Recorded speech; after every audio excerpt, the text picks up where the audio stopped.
Now that... Throw in cars!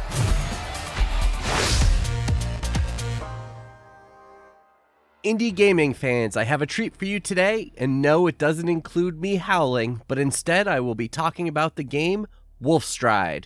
Wolfstride is a self-proclaimed, immature, grown-up RPG, and I really couldn't find a more fitting description. The basic premise behind the game is you're going to play as a former Yakuza member who has two other former partners in crime working with him as they use a hand-me-down mech to do battles and try to earn some more money. Obviously, you do start out with quite the piece of junk, but as you go through the game, you meet more people that will help you out, and you'll also do jobs and different tasks to be able to earn more money to get upgrades. While obviously playing mech battles is going to be a big part of playing Wolfstride, it is still an RPG, so story definitely takes the front seat on this one. It is a very story-heavy game with a lot of dialogue to get through, but thankfully all of it is fully voice acted, and the actors are really good. This isn't your typical indie voice acting here. The immaturity of the story definitely shines through right away, as you're going to see a lot of cursing and silly humor all throughout. Fans of the No More Heroes series will feel right at home as the story starts with you immediately being confronted while sitting on the toilet trying to call someone. Without giving too much more away, because obviously that's where most of the fun will be while playing this game,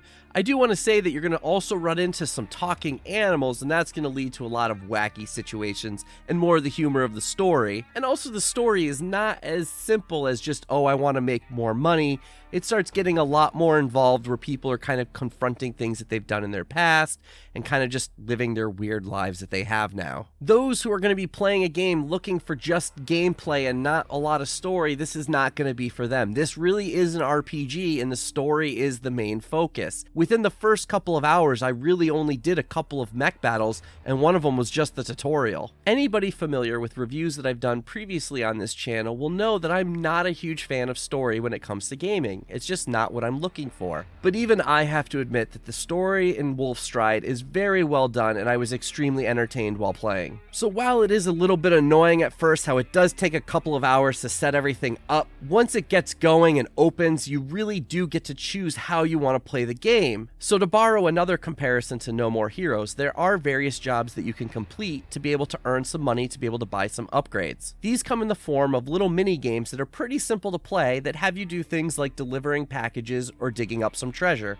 There's also the option to be able to walk around and challenge other people to what they call virtual battles. It's basically you playing a video game inside of the video game, which is really just practicing the battle mechanics in the game. And no, even the virtual battles are not free from the game's humor, as there is a battle pass that you can buy to have more challenges to earn more rewards. But don't worry, it's not actual DLC, it's just the money that you've earned while doing the jobs in the game. I was pleasantly surprised with how the combat system turned out as well, because it wasn't just a matter of hitting attack and watching an animation.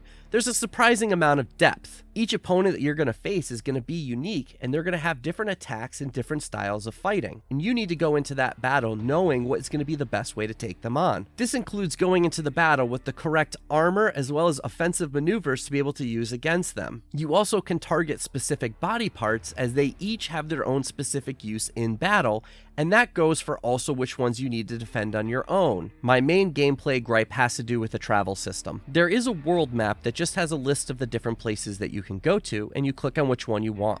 But once you do that, there's still like a full screen that you have to walk across before you actually get to the place that you want to go to. There's usually nothing going on there, and it just wastes a lot of time. Sometimes you might even go to a place accidentally, you walk across that whole screen, and then it says there's nothing for you to do here. The gameplay does get into kind of a cycle in the beginning where it's just walk to this place, talk to this person, to be able to find out about this other place, to talk to this other person, and maybe find an item or some money along the way. These aren't major issues. I know it sounds like it the way I'm describing it, but really they're just kind of minor inconveniences, and the story and the battles really do make up for this little irritation. So you've made it this far into the video, so you've seen the graphics and you can see how cool they look, where it gives it that kind of black and white Japanese comic book style. The mech battles are where this style definitely shines the most, and you see a lot of the detail. When you're doing the walking, it's a little bit more of a pixel art style that's not quite as good, but I still think that it fits well and I really enjoyed it. There are not that many graphical options, which is a bit weird in 2021 to see. I wasn't expecting expecting to be limited to 1080p and only 60 frames per second on a PC game, but it does mean that most people are going to be able to run this without any problem, and you're going to see it as it's meant to be designed. I did have a little bit of a weird juddering issue whenever there was any kind of horizontal movement in the game, but I think that might just be due to the fact that I had a 165Hz monitor while I was playing and it was locked at 60,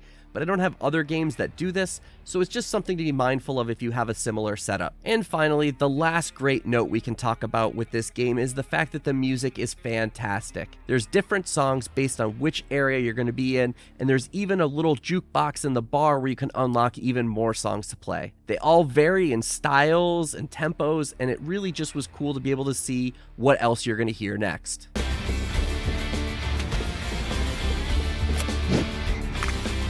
And I think right about now would be a great time to thank our indie warriors.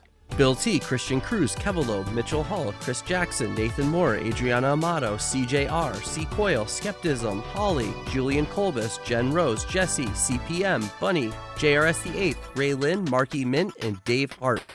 Thanks again for supporting us, and if anybody else would like to join them, all the information is in the description below. Thanks again for watching, I hope you enjoyed it, and until next time, enjoy gaming.